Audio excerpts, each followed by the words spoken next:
Hello, Garland Nixon here with Peter Erickson. He's from one of my favorite YouTube shows, Conversation Among the Ruins. Let's talk.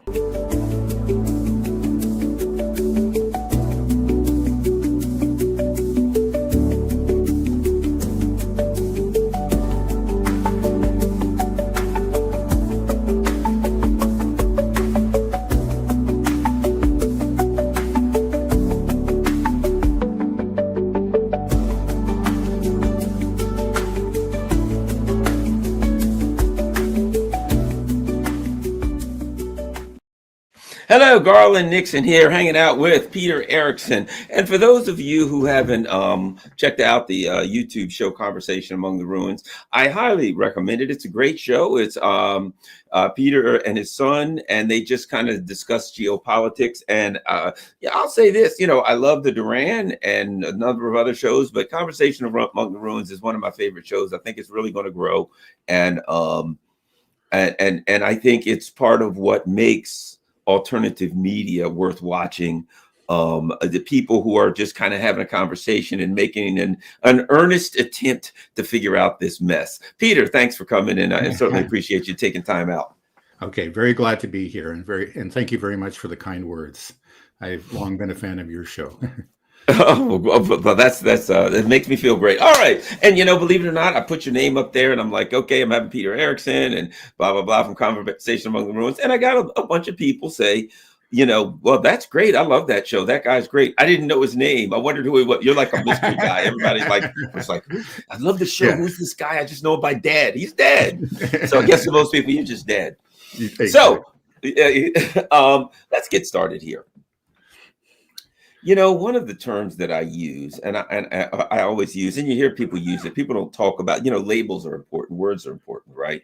When we talk about the Ukraine, there's words we use: conflict, the Ukraine war, the special military operation. Here's the term I tend to like to use. I forget at times, but here's a term I like to use, especially when I'm talking about the people who are behind this thing.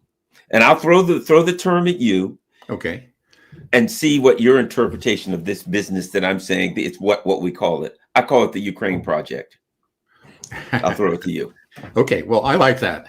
I've actually discussed the use of the proper term myself, and I think you can actually legitimately use many different terms. At one end, you can say an invasion. From a certain perspective, yeah, it was a major escalation. You could call it an invasion, but you could also call it an intervention, the Russian intervention in a civil war. I know that's something that Mark Slobodin says, and I think that's fully accurate too. The SMO, because it was, in spite of what Western commentators say again and again, it was not a full-scale invasion. It was actually very limited. There were maybe 100,000 Russian troops, 50,000 Ukrainian militia. They clearly weren't trying to take the whole country or Kiev or anything. It had a very specific purpose, and that was, of course, to bring the Ukrainians to the table. And they succeeded in that. They brought them to the table. They had a draft of the agreement initialed by both parties. So that almost worked out. So I think it's also completely legitimate to call it, the SMO, especially when you're talking about the initial phase. I'll say the launch of the SMO. But it's also the Ukraine project, because it is a proxy war. And actually, we've learned it's like even more than a proxy war. It's something that, it's part of a strategy the West has used to bring down, Russia, to break it up. I think that that's clearly also what's going on. So it's kind of all of those things. And, we can use, I think there's an argument to be made for any of those terms.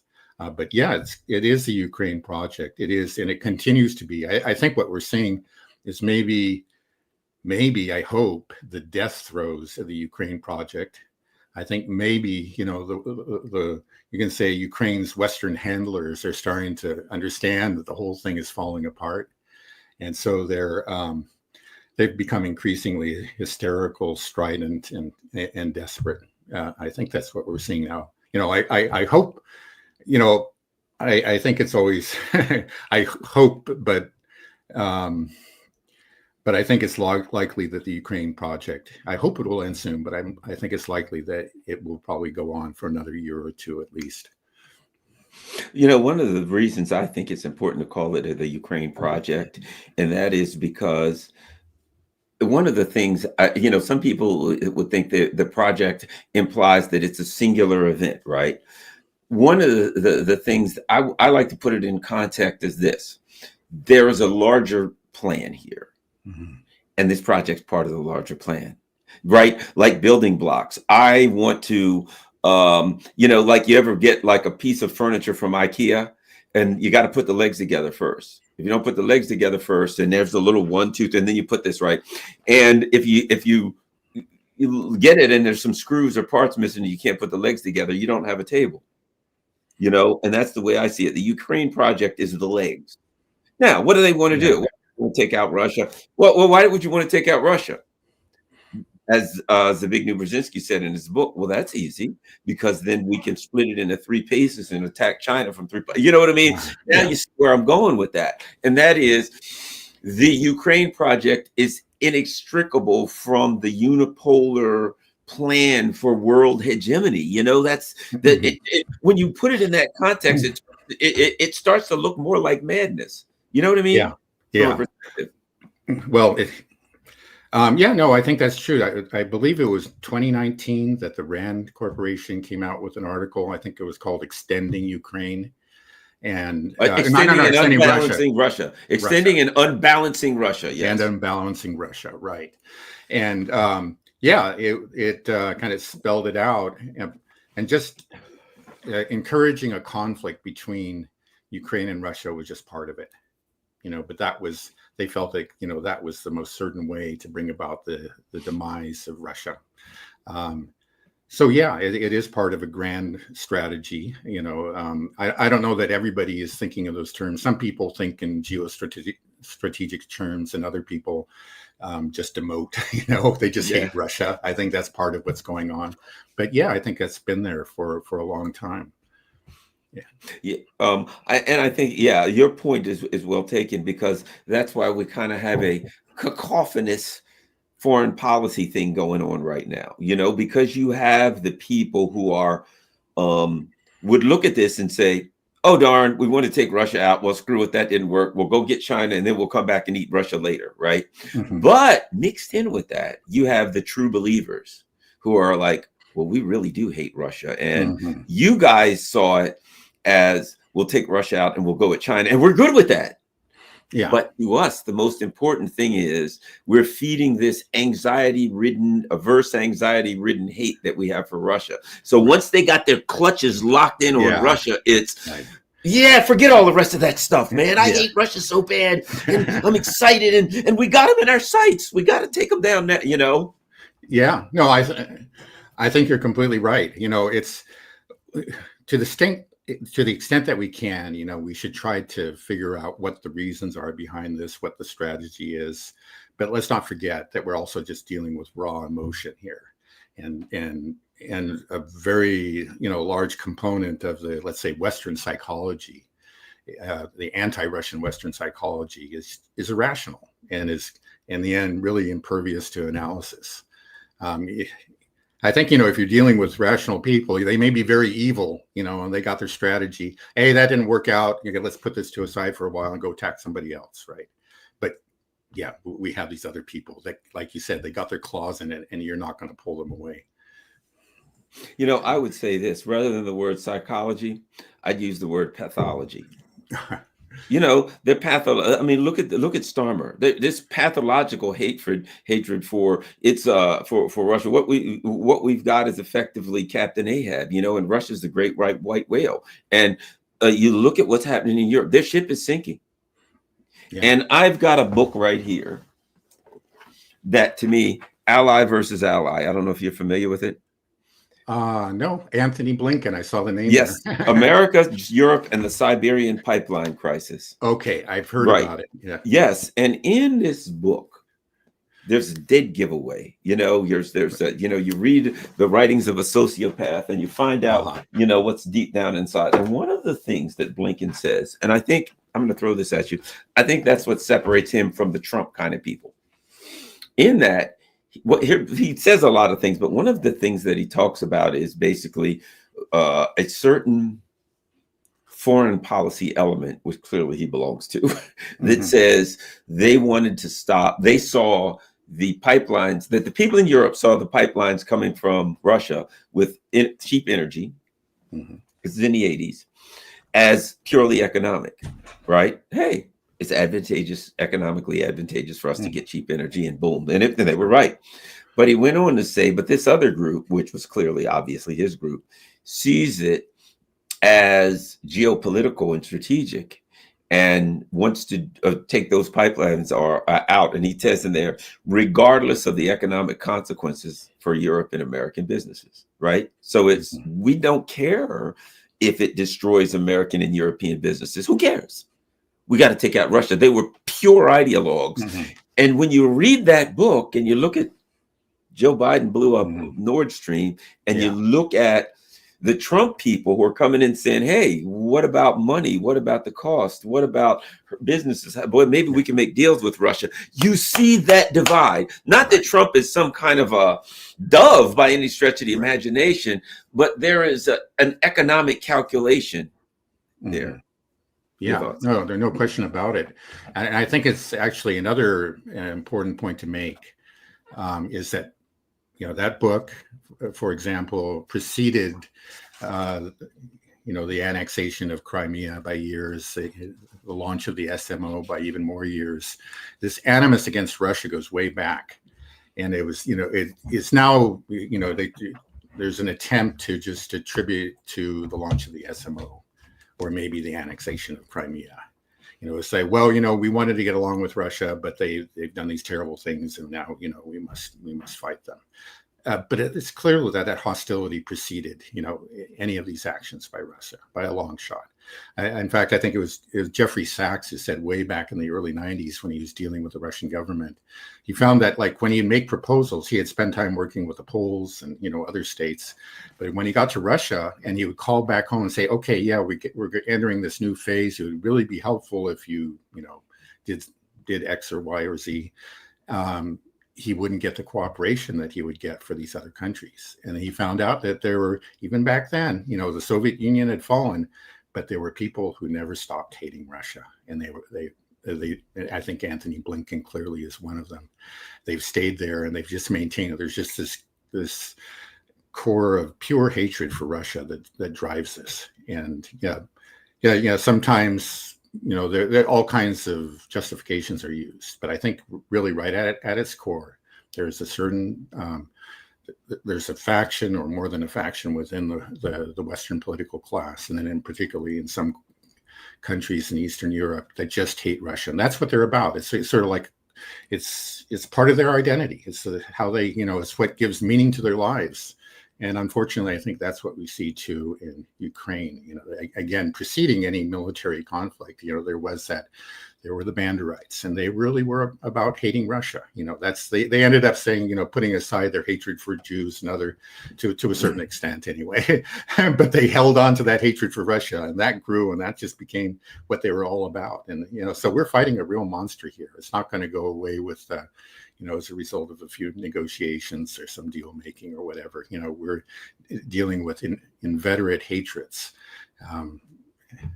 So there's no. Let me read that passage right now from Tony Blinken's book. Now, if you've got to read it to understand it, he's talking about his group. But he says, for a number of influential policymakers, the time seemed opportune to engage the Soviet Union in a round of economic warfare, regardless of the price that might have to be paid by the economies of Western Europe and the American business community, which would be excluded from the Soviet bloc markets. So he tells you then that is exactly what got what eventually ended up with blowing up the Nord Stream. You have to have that kind of a mentality to say, I know what's going to happen. I know what's going on. In fact, I saw a 2016 video of Condoleezza Rice saying the Europeans are going to have to accept, I'm paraphrasing, that at some point they're going to have to cut off the Russian energy. Now, understanding, as we do, probably far better than I, you know, understanding that's the foundation for European industry. They had already made a decision European industry has to die. And what's interesting about that is that for lack of a better term, that foreign policy establishment wing seems to have really put the current European ruling elite politicos in power, and they're more than happy to work along with them. Yeah. Yeah, no, it's amazing, this transformation that Europe has gone through. Yeah, this is obviously detrimental. I mean, these anti-Russian sanctions, the blowing up of the Nord Stream pipeline, these are having a devastating effect on the European economies. But there's hardly, nary a whimper of protest. I still find that hard to get over with. And even a decade earlier, certainly a generation earlier, you had Europeans who stood for Europe. Even people like Merkel, who she ended up going along with all these things, but she was reluctant. And I think you found that was true of like Sarkozy and again European leaders from just 10, 15 years ago. They were already kind of beginning to being drawn into the American neocon camp, but they weren't full members at that time. But they have since become full members, and they are willing to sacrifice their own continent for this ridiculous cause. I still find it hard to understand. I think historians are going to be puzzling over this for many decades. Another thing I find interesting is, they've got these plans to build some grand EU army, which clearly they're not going to be, great plans. But I mean, you have neither the political backing nor the economic ability to do this, but that's their plan, right? Right. And there's long-term plans. I'm looking at things and I'm thinking the current ruling elite, and particularly political elite in Europe, they don't have that kind of time. They really have to lie, cheat, and steal to hold on to power now. And I look at what's interesting, what's happening in Romania. You know what happened in Romania, but the latest thing, the guy who owns Telegram has come out. Yes, he came out and said, well, when I was in France, the head of France's intelligence came to me and basically said, we want you to censor stuff for the people in Romania running that we don't want to run. Mm-hmm. Okay, so the Euro person that they wanted won, and now the guy that lost apparently is saying, look, it was this thing's bad. It wasn't democracy. They stole it. And the Telegram owner, Durov or whatever, is saying, I'd be happy to come there and testify and tell you what happened. Right. It's interesting that the French were just like so open. They pretty much kidnapped him, but they pretty much kidnapped the owner of Telegram. But the stupidity / arrogance to pull a guy in and say, look, here's what we need you to do. We need you to censor this. We need you to usurp democracy in this country, blah, blah, blah. Okay, you can leave now. And never suspect that he would tell everybody. That's the stupidity of it. But right. Your thoughts on all of that stuff and the political future of these ruling elites in Europe, which I don't feel is very bright. Yeah, no, I agree. I remember when they arrested, was it Pavel Durov or something? Durov, like Pavel Durov. I think that's what it is. When they arrested him back, I think it was August of last year. I immediately concluded that this was geopolitical. It has to be because Telegram is a very large platform. Actually, I use it extensively. It's used through much of the world, and it's one that they don't have control over. Not the way that they clearly have worked out arrangements with these other platforms, the American-based ones. And they have their back doors and they have their, cozy relationships between security apparatuses and these platforms. But Telegram was kind of a black hole. It was an area, it was a Wild West sort of place. And it still is, fortunately, It seems to me, where almost anything goes. It's not that anything goes. There are rules and there are local laws that are respected. For example, on my Telegram channel, regularly, I'll see a message, it's like, this can't be shown because of local laws. And it's usually some sort of RT story. Yeah, RT and Sputnik, right? Yeah. Right. Yeah. So it's not like he is, he has to be careful. And I think actually he was, but they decided it wasn't enough. He couldn't just obey certain laws. He had to be an active partner, the way that these other people clearly have been, the owners of Google and Meta and, so on and so forth. And that's why they called him in. And yeah, so I'm not surprised at all. That's kind of what I figured back in August was going on. And now he's saying it outright. They denied it. Like the French said, we don't know what he's talking about. He's making this up. And then he said, I'm willing to testify under oath. I'm sure it's true. I'm sure he's telling Of course. And he gave the guy's name. Yeah. And then, but then about the future of this elite, I agree with you. I mean, they are not. None of these people are at all popular within their own countries. I mean, they've managed to hold on to power by playing dirty, basically. And you can do that for a while, but I don't think you can do it for very long. I think that their days are numbered. Like Keir Starmer, we were just talking about him earlier. He's absolutely obsessed with Ukraine, and now even his own party is apparently, turning on him and saying, hey, we're in serious trouble right here. Yeah, get off your Ukraine horse and, maybe try to do something for the party and for the country. And you can say similar things about Macron and Merz also. Just all the Western elite. My worry is, I think that the trends are working against them. That if there's ever a fair election, it's clear that they're going to lose. I don't know that the replacement will necessarily be that much better, but the direction is against them and against this whole, globalist, anti-Russian policy, I think, in many of these countries. So the question is, are we going to see, a peaceful transition to more reasonable people? We can hope for that. It's possible. Or are we going to see a continuation of these these shenanigans, these, lawfare and cancellation of elections and that kind of thing? In other words, are we going to see really the end of even a pretense of democracy in the West? I mean, I think there are certain people there that wouldn't mind seeing it going if they start to understand that, hey, elections means that we're booted out and the wrong people come in, then maybe we got to do without elections. I think how else do you explain some of the things that have done? They're doing it more on a temporary and limited scale, but it may be that they'll continue down that road. We'll have to wait and see. I think you're right, because all you have to do is look at, again, what they are doing when times get tight. Look at Romania. Romania is important, so they're just like, all right, you're going to win, so you can't run. Yeah.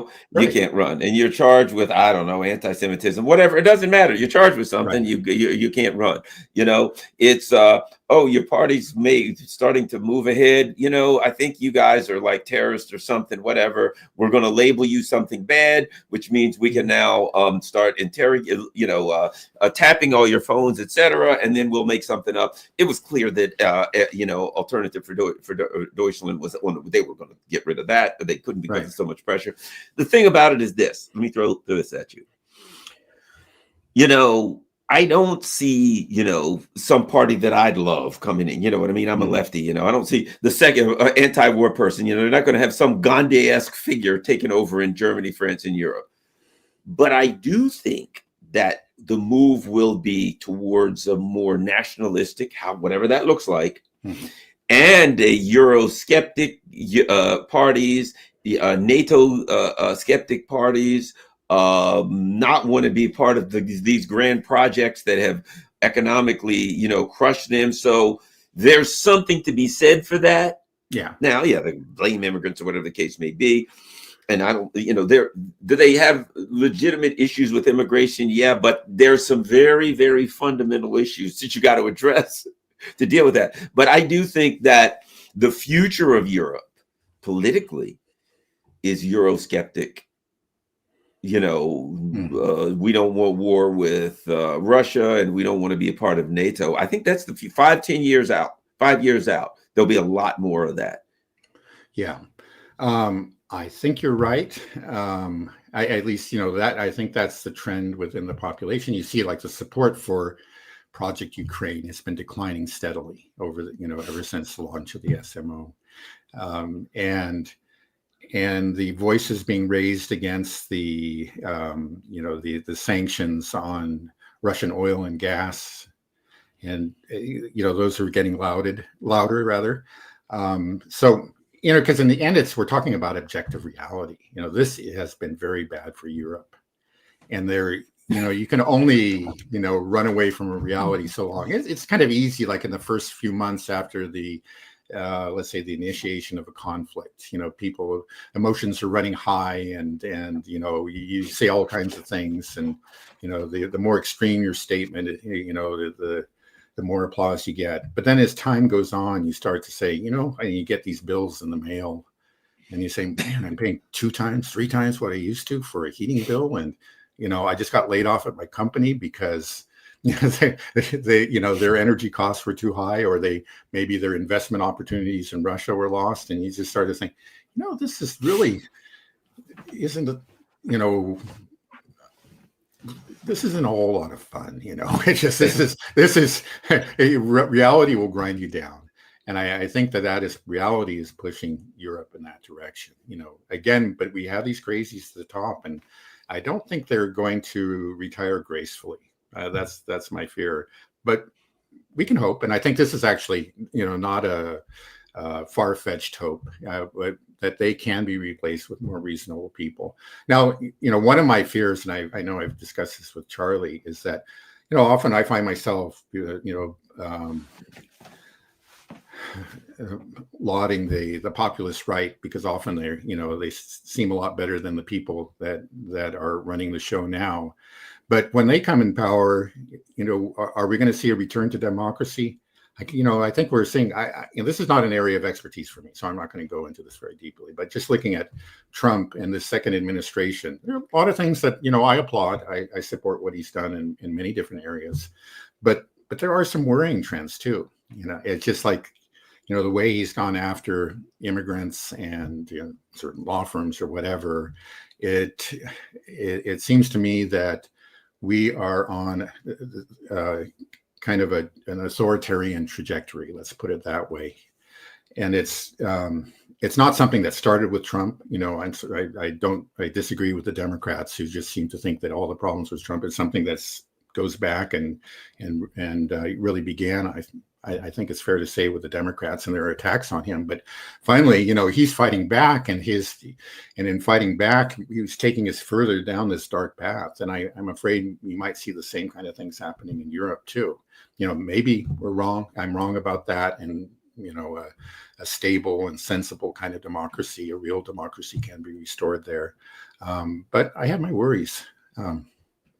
I think your worries are well founded for this reason. The evidence bears it out, because here's what we see. It says, the Democrats are in, and what did we get? Well, censorship over COVID, over Ukraine, over whatever their pet projects were. You can't talk, and we're going to go after you. We'll try to, if you tweet the wrong thing. A guy literally was convicted in jail. Was convicted in court for a tweet that he put up, a post or something. And and we started seeing these things. We're like, well, this is kind of scary, And the Republicans, the MAGA movement, whatever you want to call them, started saying, oh, this is terrible. We don't want this. You should be able to say what you want. They came to power, and they're like, okay, if you say the wrong thing about Zionism, you're out of here. We throw in another country. We'll beat you mercilessly on your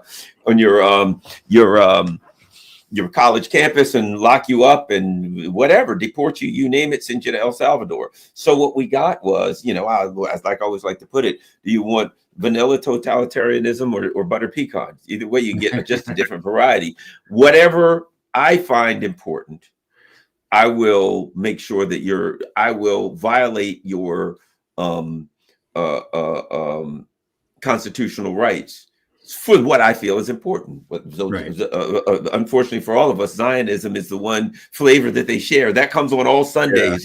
That's the cherry and the whipped cream. No matter what, you're always going to be censored for Zionism. But outside of that, they got to pick, a few odds and ends that is the kind of their pet project.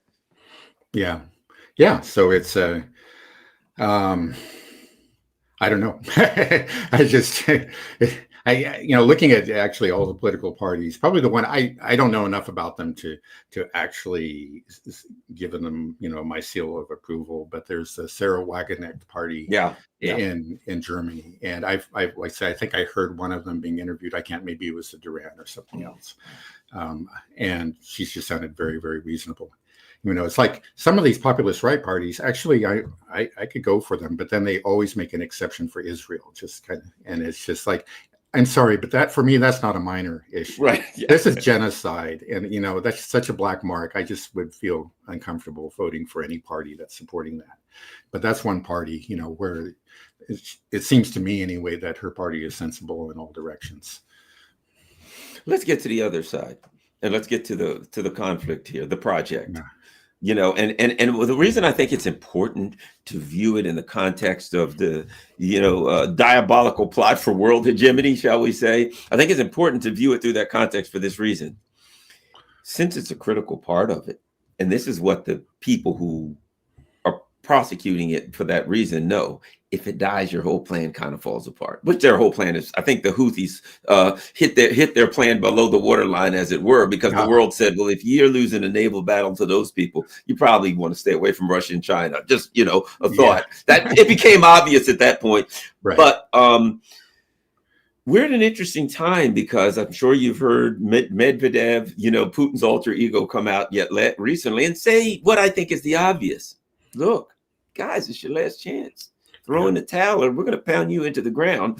And Nazis don't play well with others, so they're not. They're not going to be like, well, let me think. I think I'll be rational for a change. Oh no, wait a minute. I got to go back to reading my copy of Mein Kampf for a while to get some pointers. Right? No, right. But we're getting to a point where Trump's got to dance a lot, because they backed him into a corner a couple weeks ago, right? They shoved him into a corner. All right, either the Russians got to either do A, or we're hitting them with the sanctions. And Putin kind of opened the door, actually, and he kind of got out of that. Putin kind of opened the door in the corner. Yeah, Trump ducked out of.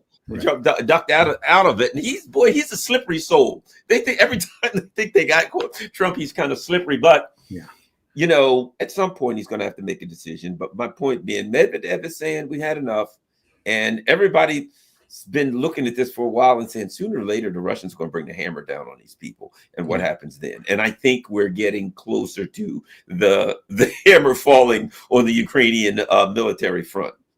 Yeah, I think you're right. One thing about Putin is that I think he's actually very legal minded. He doesn't just do things impulsively. He's not the crazy dictator that he's made out by the Western press. He doesn't get up in the morning and say, I feel like invading Ukraine. He looks at a problem for a long time, and then he says, okay, if we're going to do this, we first have to provide an off-ramp, to the other side.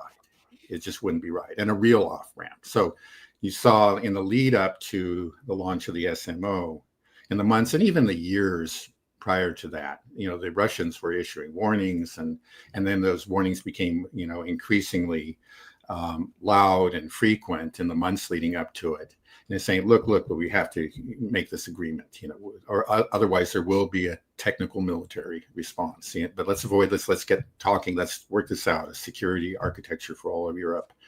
And of course, all those moves on the part of Russia were rejected by the West. And then we ended up with the SMO, and now the war that we're in right now. But then I think it was last June, of course, when he first laid out his minimum requirements for a settlement. The 4 oblasts plus Crimea, denazification, and the whole thing. I'm sure that all your viewers know all about that. When he laid it out, I found myself thinking back to what preceded the launch of the SMO. I said, oh, he's providing them with an off-ramp because the hammer's coming down. And it's, I thought, maybe it was going to come down in a couple months, but we've seen them. They've repeated it. Putin himself, Peskov, Lavrov, others have made it clear again and again. And then most recently, they sent their negotiating team, of course, to Istanbul, and they laid it out again. So it's just, there's just no, you can't say we didn't try. So I think it's, I think there are two ways to look at it. Or I think they're both equally true. Is one, Putin knows that probably these guys are going to reject it, almost certainly, and that the West is going to ignore him. I think he knows that, but he has to show a good faith effort, for his allies. I think that that's something that he's always taken into account. He knows that Russia is not alone in the world. It will not survive if it's alone in the world. So it has to maintain good relations with the global majority, and it has. They've been very successful in that. So that's part of it. But I think it's his own nature. It's just like he doesn't feel right if he doesn't actually give them the opportunity to settle, before the hammer comes down. So he made a good faith effort over the course of a year. And I think that you're right. We're going to see that hammer come down soon. I mean, I've heard talk about it. People have thought that maybe next month, for the last 3 years, that there's going to be this big aero offensive. But this time, it's clear there are hundreds of thousands of well-trained Russian soldiers, with nothing to do. And they're more than well-trained. Some of them, what they've been doing is rotating soldiers from the front. So they bring them back to these units that are being held in the reserve. So every single one of them has experienced combat soldiers and officers. So these people are ready to fight, but they're being held back there. And it's just that, let's say the chatter, even in the Western press, they're saying, okay, it looks like a big one's coming. And I believe we're going to see it now. And I think just like the kind of the accelerated effort on the diplomatic front is also indicative of this. It's because this is what they did leading up to the SMO. And I think that's what they're doing leading up to this push, which we hope, I don't know that it'll be the final push, but I think they'll be able to take the 4 oblasts and something more. I think just today they entered into Dnipropetrovsk. That's an oblast that they weren't in. They're now in it now. So yeah, I think we're going to see some major advances through this year, and maybe a true collapse. It's amazing how long the Ukrainians have lasted, but we're seeing signs that that they're not going to be able to hold on for much longer, I don't think. I think part of the Ukrainians lasting is the nature of how the Russians fight, that the Russians don't want to just go flying in and send a bunch of guys clashing in and having big, huge losses. I think one of the things that the leadership of Russia has done, President Putin, et cetera, has been to manage that line between being at war and upsetting the public, right? People I know that go back and forth to Russia, and they say you go around there and people, don't feel like they're at war. They don't feel like they're suffering. Their, day-to-day life has actually been improving. Economics have been improving. So I think they understand the Putin administration understands the importance of maintaining support. So one of the things they don't do is we can send a bunch of people and go flying in there with 100,000 guys, but we're going to take 25,000 casualties. We'll win, but the casualties will be immense. But that could cause us problems at home. Right. So I think they're managing that public support for the war. And part of that is keeping not that you're going to have a minimum casualties, but not doing anything to make max casualties. What do you think? Mm-hmm. Yeah, no, I think that's completely true. I can verify what, your friends have said about Russia. My daughter has been in Russia for these past 5 years. And I remember when the SMO happened, a lot of the expats in Moscow just took off. And especially the women, that's what she said. And so she stayed put. The way both of us looked at it said, look, if there's going to be a world war, you're not going to be safe anywhere. So might as well stay where you are. And she said, from the beginning, with the exception of the very beginning, when there was a certain amount of panic and a certain number of people, including people she knew, who actually fled the country, you just didn't see any effects. And eventually those people that fled the country, they came back, kind of shamefaced, and they came back. But, it's actually better back here.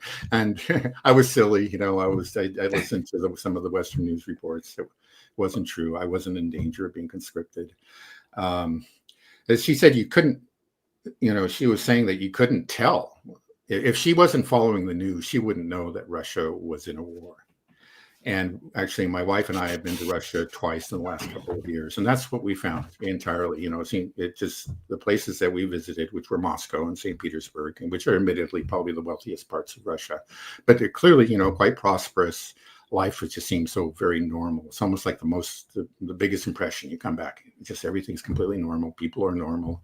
You hardly see any signs of militarization. You see maybe the occasional billboard, but I wouldn't say you see more of them here than you do in the there than you do in the United States. We have billboards like that here too, for recruitment or whatever. And then another thing that proves that I think that the Russians cannot be taking, they're certainly taking losses. This is a bloody war.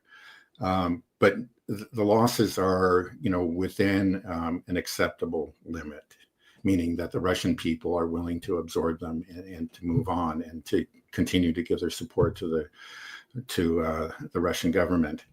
The fact is that recruitment has been going up month on month.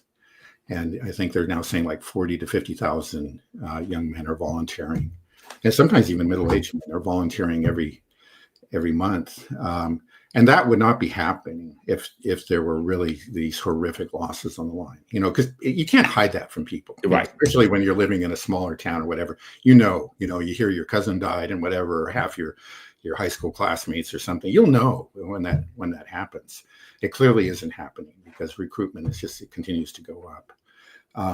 And then, we see the opposite taking place within Ukraine. I mean, every day, literally every day, that's not an exaggeration. I see a video of, some poor guy being, hunted, run down on the streets, tackled and dragged into a van. I think that tells you all you need to know about what's happening in Ukraine. Yeah, I think you're right as far as that's concerned. And I think that we're looking at,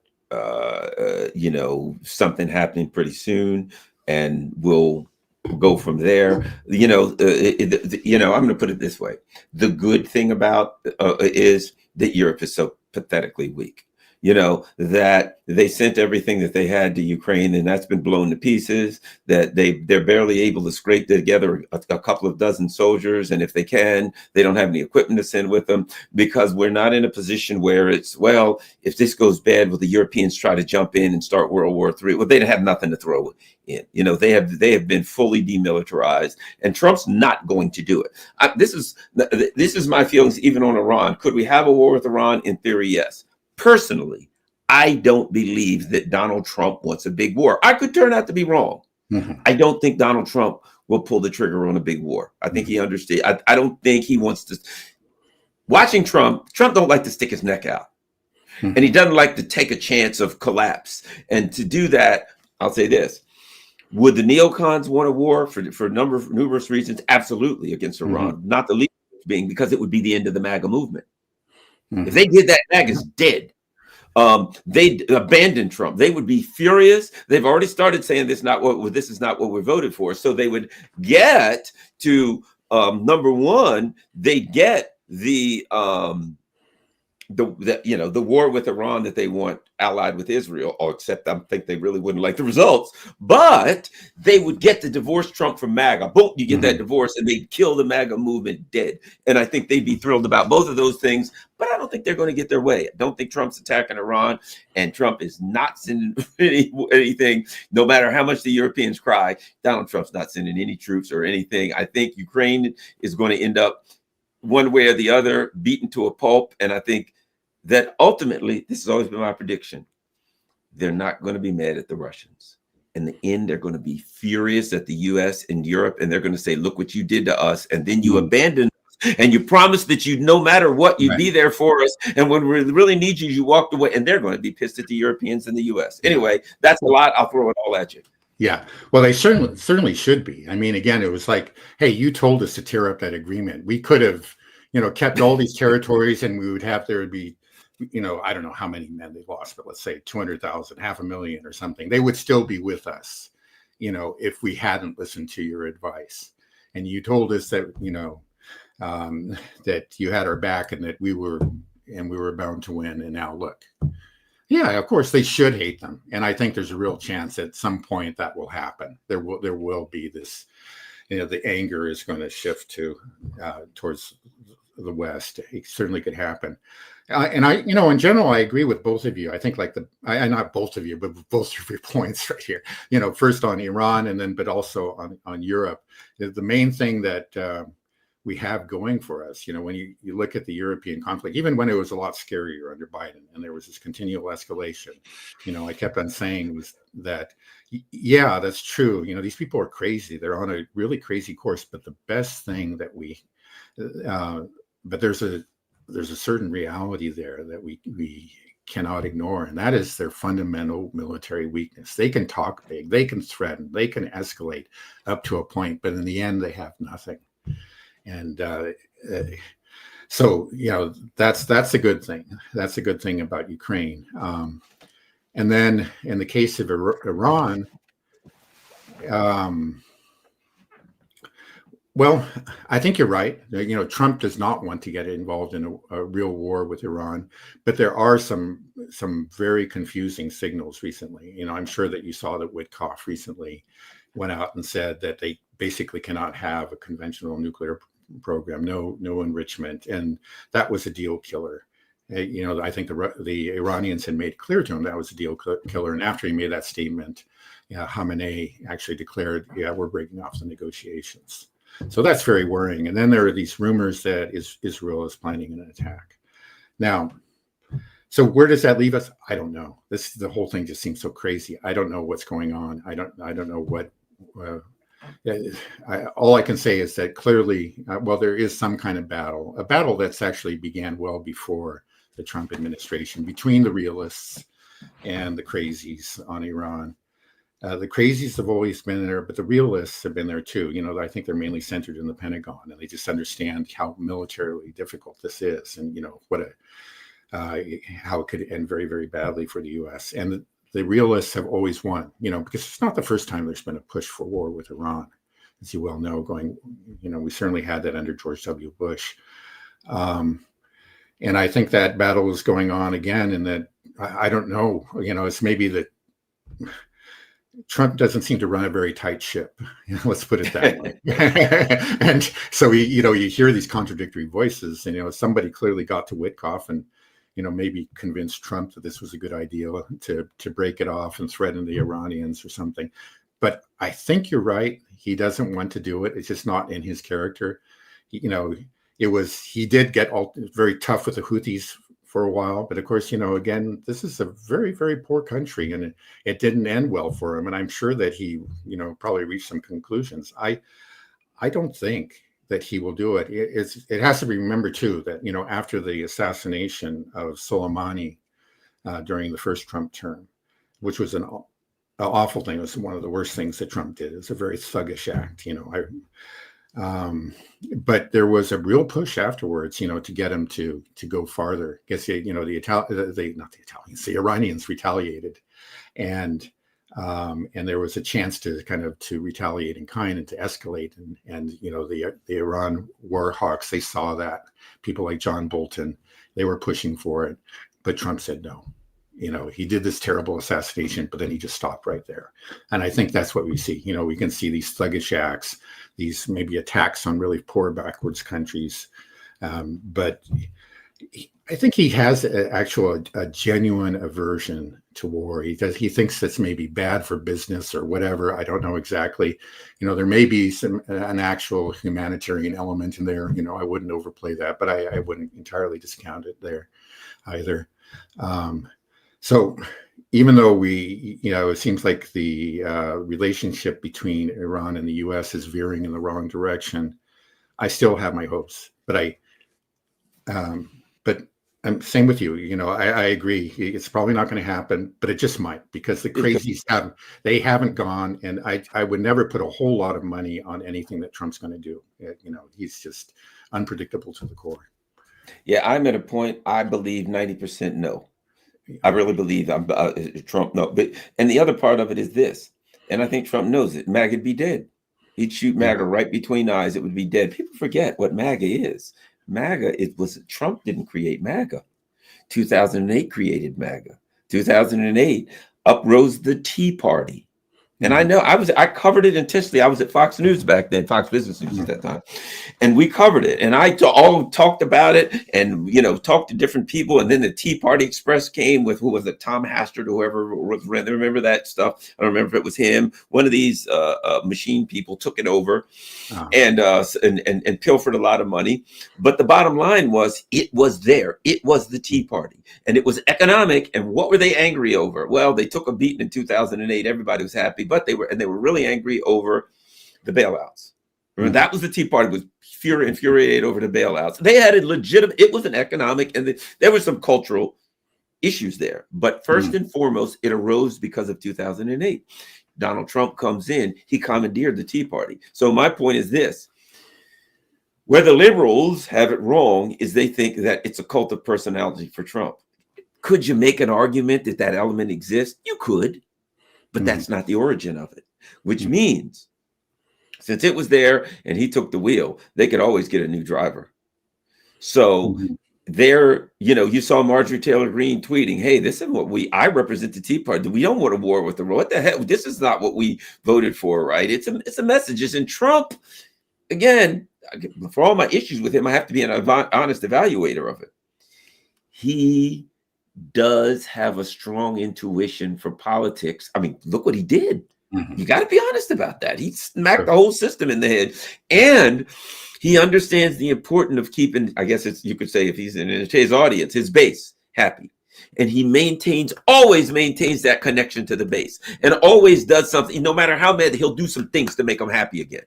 And he knows that his base will be furious. So I think that's another thing. His connection to his MAGA base and his understanding of that politically he's dead without them. The day he loses them, the rest of the Republican Party will tear him to they'll go at him like sharks and tear him to pieces. So that's the other thing, I think.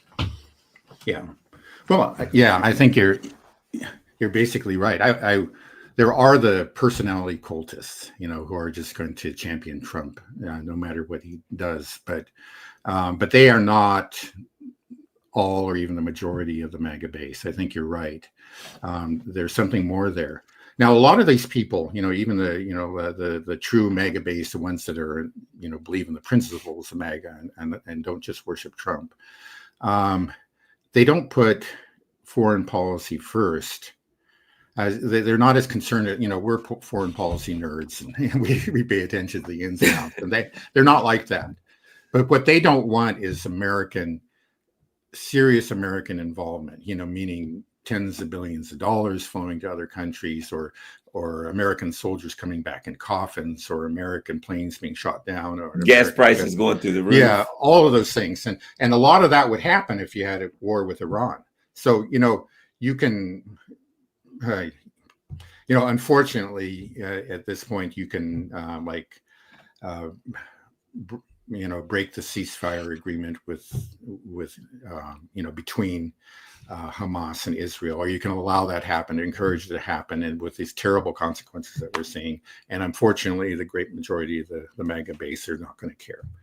But where they do care is where it directly involves them. And again, a war with Iran would have that consequence. And I think that you're right. He understands that. And that could be the end of his presidency. Because if he gets involved in an all-out war with Iran, yeah, we're talking about the huge economic consequences, the shutting down the Strait of Hormuz. And then there are all kinds of American soldiers that are very vulnerable. They're just within short flight range of these thousands and thousands of Iranian missiles. And you saw how the U.S. Navy had to, hide up at the northern end of the Red Sea from the Houthis, and even then they were. I think we all know about that aircraft carrier that had to take evasive action, and it was, clearly they were scared because they turned so sharply that they lost one of their F-18s. This was the Houthis, and so I think probably Trump, at that point, he may have been listening to all these, to a lot of hot air, and all these America firsters and ultra patriots around him. Yeah, we're going to teach the Houthis a lesson, and he believed it, and he was on board with it. But maybe after a while, he started to see that, hey, these guys are just, full of, this is. and I'm not going to listen to them on Iran. I believe that he's actually taken that option off the table. I mean, the option of a military attack on Iran. You know, what I've heard is that those B-2 bombers that had been deployed to Diego Garcia, they're gone.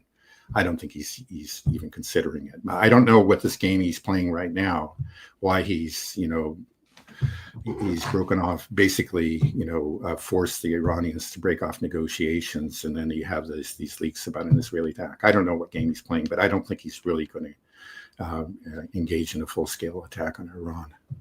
One last thing, we got a few minutes. I'd like to ask you thoughts on this, and that is, the collapse of the liberal narrative in America and in the West, right? The liberal narrative is we're going to save the whales. You know, you've heard the what George Carlin, save the whales, save the snails, save the peas, save the tree. You know what I mean?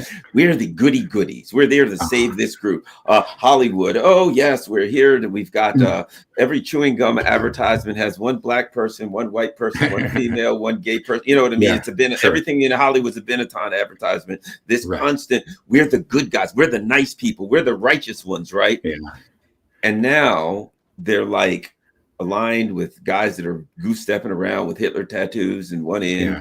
They are, like either turning their pretending that a genocide's not happening or supporting it, going after people, or keeping their mouths shut and pretending there's something else. The collapse of the liberal narrative of, for lack of a better way, goody goodiness. Yeah, no, I think we're seeing the end of it. I think that may be one of the most consequential aspects of these recent events. It's just that it is the beginning of the end of the Western hegemony. I think we can't actually. It would be a great mistake to discount soft power, and that's really kind of what we're talking about. The sense that these are the good people, and I think a lot of the world, actually bought into that. And it was part of the reason that that really gave strength to U.S. hegemony. You can't rely on just brute force for all that long. I mean, brute force has its limitations. You want to have willing cooperation. And that soft power gave us that willing cooperation. That every country, even Iran, had a sizable faction that was really oriented towards the West and believed in all those things and said, why can't we be good like them?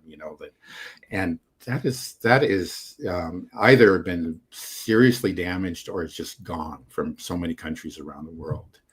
That has really changed the landscape entirely.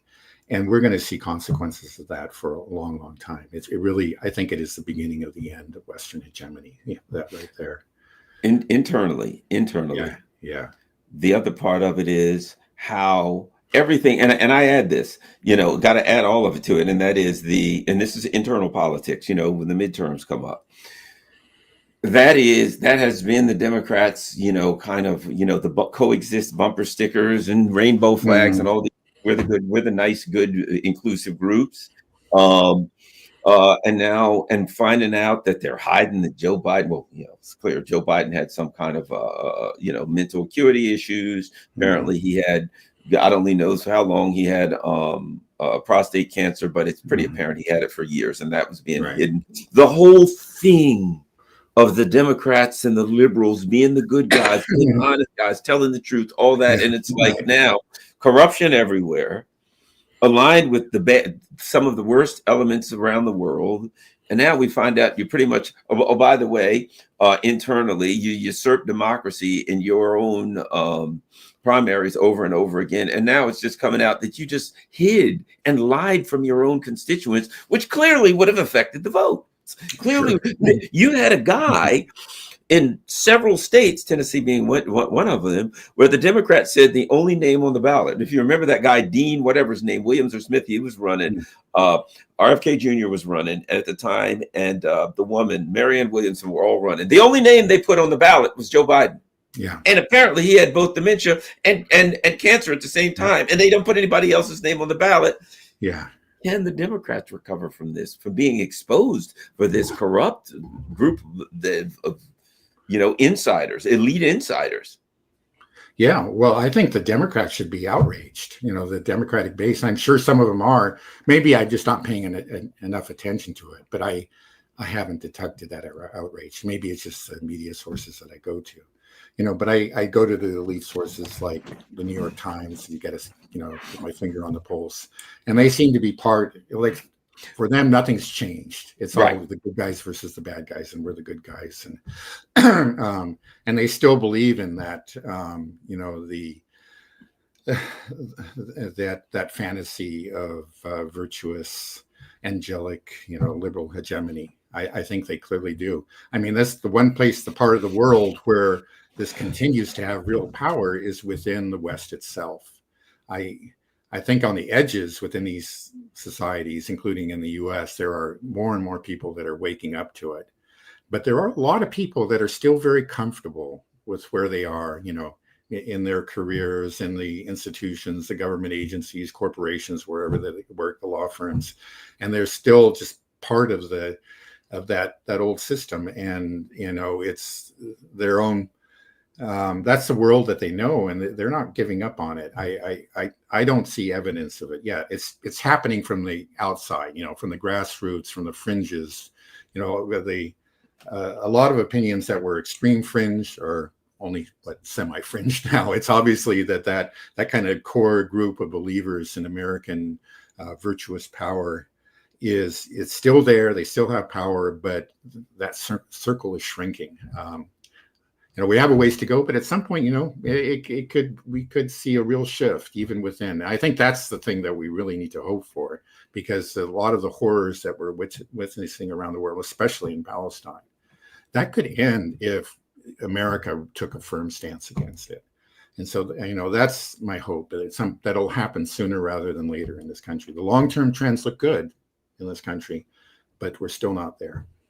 Well, here's what I think. I'll end with this because we just hit an hour. I think if you read the New York Times and the Washington Post and you turn on Hollywood and you look at MSNBC, it looks like everything's fine for the Democratic Party, because those are the people that told us that Joe Biden was the smartest, sharpest guy, healthiest guy. He's out running marathons and fighting wrestling grizzly bears, Right. So I think if you read them, the implication, the message that they're giving is nothing to see here. Everything's fine in the Democratic Party. But if you look at the vote, a lot of states, 25% of black males voted for Trump, and a lot of other ones stayed home. The Democrats, when you look at the numbers in their traditional constituency, to me, politics, I look at the traditional constituencies, because one of the, I've always said you got to do three things to win. Number one, you got to turn out your base. Number two, you got to turn out your base. Number three, you got to turn out your base. To win, you have to turn out your base, get some of the independents, steal a little of the persons. But if you don't turn out your base, you're finished, right? Yeah. And they didn't turn out their base. And these people, they may not be thrilled with Trump, but a lot of people just stayed home. So I think what we see when we read the New York Times or listen to Hollywood is people who are even more desperate now. To convince us more so than ever that everything's fine. Hey, things are looking bad for you. No, don't believe the Trump lovers. Everything's just great. People aren't worried about a little Joe Biden. He had a jet lag or something like that. Perhaps he had a hangnail or something like that. Cancer. He just jumped in. In fact, he just found out 3 hours ago that he had it. It wasn't lingering for years. So I think they're more desperate than ever to push the narrative that everything's fine. But if you look at the numbers in the last election, boy, things are not fine. And this is the big one. Trump, he's been doing this a little bit since he came in. He was going down and he's up a little bit. But the way it works is if Trump's here and let's say the Democrats were here, it should work like this. Yeah. He loses, they gain. Yeah. He gains, they lose. Right. No, but it's gone like this. Right. No matter what happens, the Democrats are not picking up. The people are saying, "Oh, we're angry at Trump." What about the Democrats? Oh, they're not part of the discussion. Right, exactly. So what's worrying for them is they're not regaining that traditional constituency. And anecdotally, when I talk to people, they're not regaining that traditional constituency. And even though they think that Trump is, oh my gosh, it's bad. We're in political miles, we're light years from the midterm. What happens if by the time we get to the midterms, the Palestine conflict is simmered down. There's no thoughts of an attack on Iran. Let's say Ukraine. So it's a long time. Things could settle down. If those things settle down, if the economy is fairly stable and gas prices are cheap, it ain't going to take Trump much to beat them. All he has to do is not completely flop, because their constituencies they're bleeding really at a really deep level. You get the last word. Okay. Well, yeah, I've heard that Trump's had the lowest approval ratings of a president in the first few months. I don't know if that's true. There are always different polls, but let's just say it's true. But what the people who point that out forget to point out that, yeah, the Democrats have an even lower one, which is just the point that you were making. So there is a general dissatisfaction, but and it does extend to Trump, but even more so the Democrats. And then the other thing is that, yeah, okay, places like the New York Times and Hollywood and whatever, they're just as committed to the project as ever. Yeah, and they're not shifting at all, but they just don't matter the way that they used to. It's that media landscape has really changed. And it used to be that they controlled the commanding heights and what they said went. And what we found is that, yeah, let's say they used a bullhorn. It used to be really powerful and the whole country would hear them. But now it's just like the volume's gone way down and it's just people around them. And you say, oh, yeah, you guys all think the same, but there's a whole other country out there and we're not even paying attention to what you're saying. Yeah, I think you're right. Here's a let's see, perfect example. No one is the face of the Democrats. No party. A new poll should scare the party ahead of the next elections. According to a new poll, a plurality of respondents say represent is the face of the Democrats or no one. Well, AOC's not the person in my opinion. She can be a bit of a polarizing figure, and she does not exactly exude strength and leadership by any stretch of the imagination. She ain't winning. I could probably beat her, to tell you the truth. She's not. So they're in a deep and serious trouble. Well, we shall continue. Conversation Among the Ruins. That is your, you guys seem to be growing pretty fast. Yeah. Well, we started about a year ago, and for the longest time, we would have like 5, 10, 50 people. And then it's like 6 months ago, it started to take off. And yeah, it's been growing pretty rapidly ever since. So, and thanks to Charlie, he knows how to market. I don't have a clue. He convinced me to do this, and I said I can't do this. But when he finally bent my arm, and I agreed to it. Now I'm glad that I did. Well, I don't think it's marketing. I think it's the old better mousetrap, and the world will beat the path to your door. If you do a good show and people enjoy it, that's the thing about alternative media. If you do a good show and people enjoy it, they're going to come. I was on, I did a Galloway show, and when I was on Galloway show, I was just rambling at a point, and I said, oh yeah, there's different. I said, and Conversation Among the Ruins, that's one of my favorite. I'll mention it. So people that like your show are going to mention it to others. I got people in the chat. Oh, that's Dad. That's what they say. You got Dad from Conversation Among the Ruins. Don't tell anybody your name. Just stay with Dad. It's kind of like starting to go out there on the internet. So thanks a lot, everybody. Peter Erickson, Dad from Conversation Among the Ruins. There's my P.O. box there in case you want to mail me a letter or whatever you might want to mail me. By the way, also follow me on Rockfin, follow me on Rumble, follow me on Telegram, Facebook, all that kind of stuff. Patreon, whatever the case may be, buy me a coffee. But most importantly, share this on all your social media platforms and go over to Conversation Among the Ruins and make sure you subscribe and hit the little notification bell. Thanks a lot. We're out.